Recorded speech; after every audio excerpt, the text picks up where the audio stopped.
આપણે જોઈએ કે બ્રિજ કોર્સ લેક્ચર નંબર 4 આપણે જોઈએ કે અત્યાર સુધી આપણે જે કંઈ અભ્યાસ કર્યો એમાં આગળ વધીએ ત્રિકોણમિતીય વિધેયનો વિસ્તાર બરોબર છે ત્રિકોણમિતીય વિધેયનો વિસ્તાર તો આપણે જે ત્રિકોણમિતીય વિધેયો છે 6 sin cos tan cot cosec અને sec આ બધીનો વિસ્તાર આપણે સમજીએ તો આપણે મેં તમને આપણે જે કે એકમ વર્તુળ વિશે અગાઉ પણ આપણે જોઈ કે માહિતી દીધેલી છે હવે અહીંયા જો કે આ યામ છે એ પેલો યામ છે તે cos x યામ આ sin તમને ખબર જ છે તો એ જ રીતે અહીંયા cos આ sin આ cos આ sin આ cos આ sin બરોબર છે હવે આપણે જો કે આગળ વધીએ તો અહીંયા આપણે એમ કહીએ મારે sin વિધેયનો વિસ્તાર લખવો છે sin વિધેયનો વિસ્તાર લખવો છે શું થાય તો આપણે જોઈએ કે બાળકો આપણે એક સંખ્યા રેખા પહેલા દોરી દઈએ બરોબર છે હવે જો અહીંયા sin વિધેયનો વિસ્તાર લખવો છે sin છે જો આ બીજો યામ છે એ sin યામ આ 0 0 થી અહીંયા 1 1 થી 0 0 થી -1 તો આપણે સંખ્યા રેખા ઉપર અહીંયા 0 લખીએ આ બાજુ -1 આ બાજુ +1 હવે અહીંયા જો sin માં 0 થી 1 થાય છે 0 થી +1 આ રીતે લખી શકાય 0 થી +1 +1 થી આપણે જોઈએ કે 0 થાય છે જો +1 થી આપણે જોઈએ કે 0 થાય છે તો આપણે જોઈએ કે +1 થી જો અહીંયા 0 થી 1 +1 થી ફરી પાછો આમ 0 બરોબર છે 0 થી 1 અને 1 થી 0 આપણે જોઈએ કે અહીંયા 0 થી પછી આપણે જોઈએ કે sin -1 થાય છે આપણે જોઈએ કે આ -1 0 થી -1 -1 થી બરાબર ફરી પાછો 0 થાય છે અહીંયા ભેગા બરોબર છે એટલે આપણે જોઈએ કેમ કહી શકીએ 0 થી 1 1 થી પાછો 0 0 થી -1 -1 થી 0 એટલે આમાં એ ઘૂઈમાં જ કરશે આવી રીતે બરોબર છે sin વિધેય છે એટલામાં જ ઘૂઈમાં જ કરશે તમે ગમે એટલા ચક્કર મરવશો તો એટલે આનો વિસ્તાર કેટલો થાય તો 1 લેવાનો 0 લેવાનો આપણે જોઈએ કે -1 લેવાનો 0 અને +1 તો close bracket -1 to +1 close bracket -1 to +1 આપણે જે ક્લોઝ બ્રેકેટ કહી છે તમને મેં સમજાવ્યું તો આને આપણે જોઈએ કે સૌરુત અંતરાલ કે વિવૃત અંતરાલ સૌરુત અંતરાલ બરોબર છે નંબર 2 cos વિધેયનો વિસ્તાર cos વિધેયનો વિસ્તાર તો બાળકો તમે સમજી શકો કે અહીંયા પણ આપણે જોઈએ કે -1 અને +1 જ આવે છે cos વિધેયમાં તો આપણે પહેલા લખી નાખીએ -1 0 અને આ બાજુ +1 તો cos જો 1 થી 0 થાય છે 1 થી આ 0 આપણે 1 થી 0 આપણે જોઈએ કે 1 થી 0 પેલો યામ 0 to -1 આપણે જોઈએ કે 0 to -1 બરોબર છે 0 to -1 -1 to 0 -1 to આપણે જોઈએ કે આ 0 -1 to 0 અને 0 થી ફરી પાછું +1 થાય છે જો બરોબર છે તો cos વિધેય છે ઈ પણ આટલામાં જ ઘૂઈમાં કરશે જો બરોબર છે તો આપણે જોઈ શકીએ કે આ cos વિધેયનો વિસ્તાર ક્લોઝ બ્રેકેટ -1 to +1 સૌરુત અંતરાલ -1 to +1 હવે વાત આવે કોસેક વિધેયનો વિસ્તાર કોસેકનો વિધેયનો વિસ્તાર તો આપણે જોઈએ કે આમાં આપણે એમ કહીએ કે અહીંયા -1 આ +1 આ સંખ્યા રેખા છે રિયલ નંબર આપણે જોઈએ કે સંખ્યા રેખાને આપણે જોઈએ કે આ વડે દર્શાવીએ છીએ વિસ્તાર તરીકે હવે cos એટલે sin નું વ્યસ્ત તો આપણે જોઈએ કે sin નું વ્યસ્ત એટલે sin સિવાયનો વિસ્તાર જો આપણે જોઈએ કે આ sin સિવાયનો વિસ્તાર લેવાનો છે એ cosec નો વિસ્તાર બને બરોબર છે તો આટલો ભાગ સિવાયનો એટલે -1 ને +1 સહિત વચ્ચેનો ભાગ તમારે નથી લેવાનો તો રિયલ નંબરમાંથી આપણે બાકીનો ભાગ કયો થશે તો બાકીનો ભાગ જો આ થશે એટલે આ ભાગ અને આ ભાગ લેવાનો છે વચ્ચેનો ભાગ sin નો છે એ નથી લેવાનો તો નથી લેવાનું એટલે r માઈનસ સાદો કાઉન્સ બરોબર છે -1 to +1 ઓપન બ્રેકેટ -1 to +1 આટલો ભાગ નથી લેવાનો કોસેક નું વ્યસ્ત શું થાય sin તો આટલો ભાગ તો sin નો ભાગ છે તો sin નો ભાગ છે એ નથી લેવાનો બાકીનો બધે શેનો થશે તો કોસેક નો એ જ રીતે sec નો વિસ્તાર અને sec વિધેયનો વિસ્તાર તો તમે સમજી શકો છો આટલો ભાગ sec એટલે 1 cos તો cos નો ભાગ નથી લેવાનો એટલે cos નો વિસ્તાર તમારે નથી લેવાનો એટલે -1 to +1 નથી લેવાનો તો બાકીનો ભાગ એટલે ફરી પાછો આ થયો બરોબર છે તો r માઈનસ સાદો કૌંસ -1 to +1 તો તમે જોઈ શકો આ ચારેય વિધેયના વિસ્તાર tan અને cot નો વિસ્તાર છે એ r વડે દર્શાવવામાં આવે છે બરોબર છે આ આપણે ત્રિકોણમિતીય વિધેયોના વિસ્તાર વિશે વાત કરી ત્રિકોણમિતીય વિધેયોના વિસ્તાર તો હવે જોઈએ કે ત્રિકોણમિતીય વિધેયોના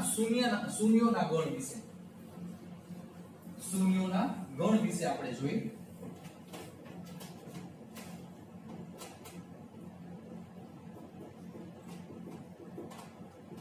શૂન્યોનો ગણ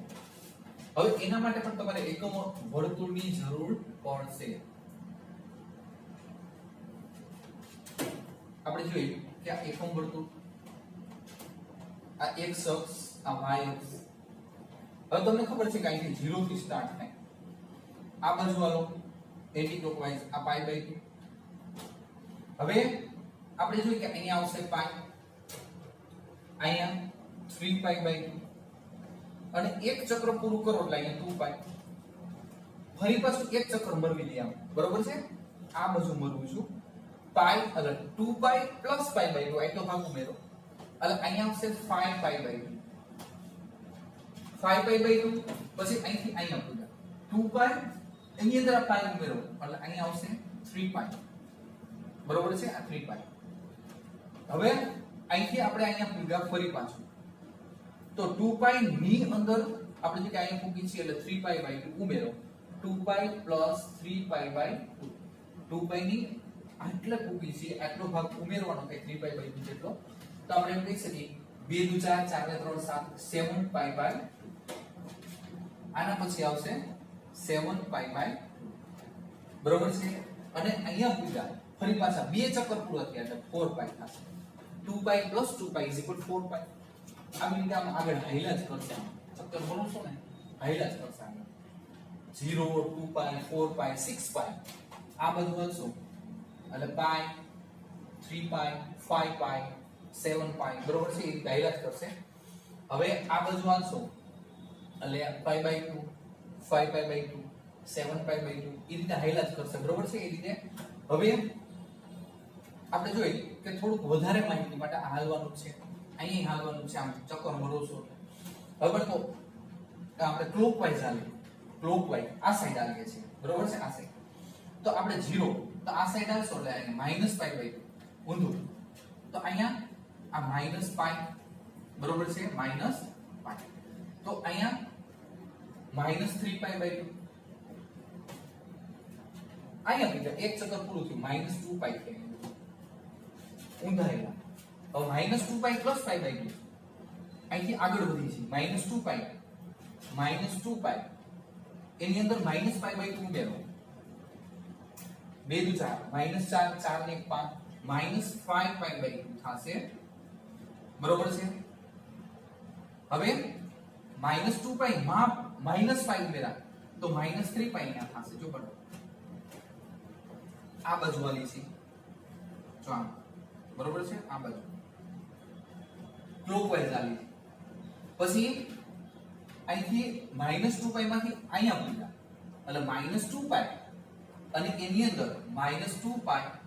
અને એની અંદર -3π/2 ઉમેર્યા -3π/2 તો અહીંયા કેટલા 4 2 * 4 4 ને 3 7 -7π/2 એટલે અહીંયા આવશે -7π/2 બરોબર છે અને અહીંયા પાછા પૂરા એટલે બીજું ચક્કર પૂરું થઈ ગયું એટલે -4π એટલે આગળ આમ હાઈલા જ કરશે બરોબર છે આમી આવશે એટલે આપણે જોઈએ કે આમ હાઈલા કરશે એનો અર્થ એમ આગળ આવશે આમ આવશે એટલે અહીંયા પણ આમ આવશે એટલે આગળ આમ પણ હાઈલા જ કરશે બરોબર છે તો આપણે જોઈએ કે આની ઉપરથી આપણે વિસ્તાર શોધવાના સોરી શૂન્યોનો ગણ તો આપણે જોઈએ કે sin વિધેયના શૂન્યોનો ગણ sin વિધેયના શૂન્યોનો ગણ બરાબર sin ક્યારે 0 થાય છે sin 0 ક્યારે થાય છે તો sin 0 થવા માટે આપણે જોઈએ કે પહેલા ફરી પાછું આપણે જોઈએ કે 1 0 અહીંયા 0 1 અહીંયા આપણે લખીએ 0 -1 0 બરોબર છે 0 -1 તો મેં તમને હમણાં કીધું પેલો યામ છે એ cos અને બીજો sin તો જો sin 0 અહીંયા થાય છે અને પેલો યામ cos બીજો sin તો sin અહીં 0 થાય એટલે x અક્ષ ઉપર છે ને sin 0 થાય છે x અક્ષ ઉપર sin 0 થાય છે તો x અક્ષ ઉપર sin 0 થાય છે તો આ બધાને ભેગા કરો જો આ બાજુ બધાય બેકી થાય છે આ બાજુ બધાય એકી થાય છે તો ક્યાં તો જો પેલા 0 થી સ્ટાર્ટ કરો આ 0 પછી આપણે જોઈએ કે આ બાજુથી આ પાઈ તો અહીંયા પાઈ છે ને પ્લસ ઓર માઈનસ પાઈ છે એટલે પ્લસ ઓર માઈનસ પાઈ અહીંયા 2 પાઈ પ્લસ અને માઈનસ 2 પાઈ એટલે પ્લસ ઓર માઈનસ 2 પાઈ પછી અહીંયા આપણે જોઈએ કે પ્લસ ઓર માઈનસ 3 પાઈ એટલે આપણે જોઈએ કે પ્લસ ઓર માઈનસ 3 પાઈ હાલવાનું છે તો આને આપણે આ એક પ્રકારની શ્રેણી થઈ ગઈ જો બરોબર તો આને આપણે વ્યાપક સ્વરૂપમાં લખવું તો આપણે કહી શકીએ કે k પાઈ જ્યાં k belongs to z હવે k ની કિંમત તમારે z માંથી લેવાની છે 0 ધન સંખ્યા ઋણ સંખ્યા કોઈ પણ લઈ શકો આમાંથી તમને મૂલ્ય મળે ધારો કે k ની કિંમત હું 0 લઉં 0 0 ગુણ્યા પાઈ એટલે 0 k ની કિંમત 1 લઉં તો 1 પાઈ -1 તો -2 પાઈ -2 લઉં +2 પાઈ -2 પાઈ અને પ્લસ લઉં +2 તો 2 પાઈ મળશે એ રીતે આપણે જોઈએ કે આ k પાઈ છે કે k નો તો શૂન્ય sin વિધેયના શૂન્યોનો ગણ થયો જો ગણની ભાષામાં sin વિધેયના શૂન્યોનો ગણ k પાઈ પછી એ જ રીતે આપણે cos વિધેયના શૂન્યોનો આ ગણ બાળકો cos વિધેયના શૂન્યોનો ગણ તો cos છે 0 ક્યાં થાય છે બાળકો જો અહીંયા y અક્ષ ઉપર cos 0 થાય જોઈ લો cos 0 y અક્ષ ઉપર થાય છે cos 0 y અક્ષ ઉપર થાય છે ને આપણે જો એને લખવું હોય તો આપણે શું કહી શકીએ જો અહીંયા +π/2 અહીંયા -π/2 y અક્ષ ઉપર એટલે પ્લસ ઓર માઈનસ π/2 પછી આપણે જોઈએ કે +3π/2 અહીંયા -3π/2 છે પછી અહીંયા plus or minus 5π/2 up to હાઈલા જ કરશે આગળ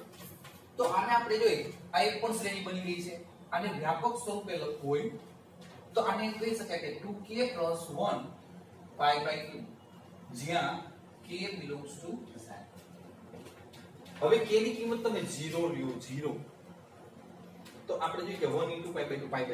+ π/2 k ની કિંમત તમે -1 લ્યો -1 બાળકો એટલે -2 + 1 એટલે -1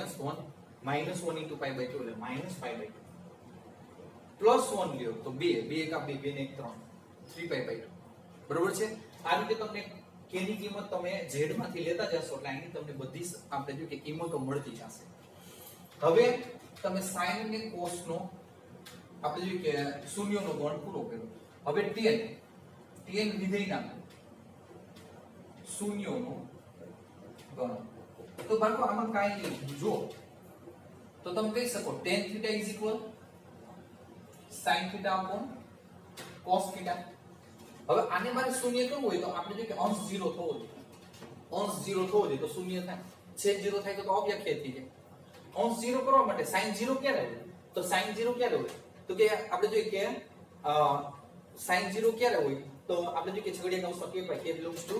z હોય ત્યારે એટલે આ sin વિધેયનો શૂન્યનો ગણ અને tan નો છે એ બે સરખા હોય છે તો આપણે કહી શકીએ કે sin અને tan ના શૂન્યનો ગણ સરખો જોવા મળે છે એટલે k જ્યાં k belongs to z બરોબર છે જો અંશ 0 થવો જોઈએ અંશ 0 એટલે sin 0 થવા માટે sin 0 થવા માટે sin ના શૂન્યનો ગણ તમારી પાસે છે k belongs to z પછી એ જ રીતે કોટ બાળકો કોટ theta cos theta upon sin theta તો આપણે જોઈએ કે કોટ શૂન્ય ક્યારે હોય એના માટે cos 0 થવો જોઈએ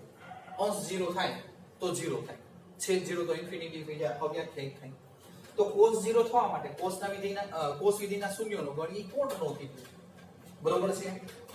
તો આપણે જોઈએ કે કોટ વિધિના શૂન્યનો ગણ તમે જોઈ શકો કોટ વિધિના શૂન્યનો આ ગણ બરાબર છગડીયા કૌંસમાં 2k + 1 આપણે જોઈએ કે π/2 જ્યાં k belongs to z 2k + 1 π/2 k belongs to z એટલે આપણે જોઈએ કે કોટ વિધિના શૂન્યનો ગણ થશે જે કોસ વિધિના શૂન્યનો ગણ હોય એ જ કોટ વિધિનો હવે બાકીના વિધાન આપણે કહીએ કે કોસેક અને સેક કોસેક અને સેક તો આપણે જોઈએ કોસેક વિધિ ના શૂન્યનો આ ગણ બરાબર કોસેક વિધિના શૂન્યનો ગણ બરાબર કોસેક વિધિના શૂન્યનો ગણ બાળકો તમને ખબર છે કોસેક એટલે cosec θ = 1/sin θ હવે sin ને 0 લઈ તો અવ્યાખ્યાયિત થઈ જાય 1 તો ધન સંખ્યા છે અવ્યાખ્યાયિત થાય એટલે મળશે નહીં એનો મતલબ એમ કે કોસેક વિધિના શૂન્યનો ગણ મળતો નથી એટલે ખાલી ગણ બરોબર છે એ જ રીતે sec વિધિના શૂન્યનો તો અહીંયા આપણે લખી શકીએ sec θ = 1/cos θ તો cos ને 0 કરી તો વ્યાખ્યાયિત થાય મળે નહીં બરોબર છે એટલે આપણે જોઈએ કે sec વિધિના શૂન્યનો ગણ એ પણ મળતો જ નથી એટલે ખાલી ગણ બરોબર એટલે આપણે આજે શું જોયું ત્રિકોણમિતીય વિધિઓના વિસ્તાર અને એના શૂન્યના ગણ વિશે અભ્યાસ કર્યો બરોબર આ બહુ જરૂરી છે બે ટોપિક બરોબર છે કે જે તમને 11-12 સાયન્સમાં પ્લસ આપણે જોઈએ કે આગળ ભણશો તો પણ કામ આવશે અને 11-12 સાયન્સમાં આપણે જોઈએ કે મેથ્સમાં જરૂરી છે ફિઝિક્સમાં પણ તમારે આવશે આ બરોબર છે અભ્યાસ માટે થોડો ઘણો તો આને તમારે વ્યવસ્થિત અભ્યાસ કરી લેવાનો શક્ય હોય તો નોંધ કરી લેવાની બુકમાં બરોબર છે વ્યવસ્થિત ધ્યાન રાખવાનું બેસ્ટ ઓફ લક છોકરાઓ અહીં સુધી રાખીએ